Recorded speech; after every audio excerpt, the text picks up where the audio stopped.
Sunday ride mga dre, excited ako. Dahil magagamit na naman natin si Zed.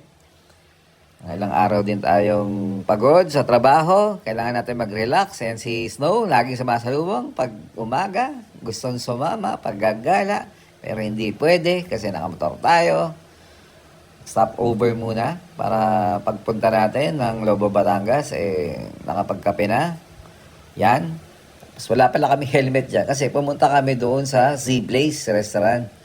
Diyan tayo nag-lunch. Yung sisig nila, sobrang sarap. Nag-take out pa kami doon sa kwarto kasi nga masarap. Yan, si Mrs. Oora pa. Maganda naman. Ito yung lugar ng Z-Place. Yan, yung halo-halo. Walang saba. Pa sa resort, nakikita nyo, malinis, bagong gawa. Tapos napaka-romantic ng lugar. Yan. Tapos yung ano niya, well-maintained eh. Kaya makikita nyo, maraming tao na punta rito. So natsempohan lang namin na nga, kami nauna dun sa lugar. Kaya nakuha natin ang video. Yan si Mrs. I love you.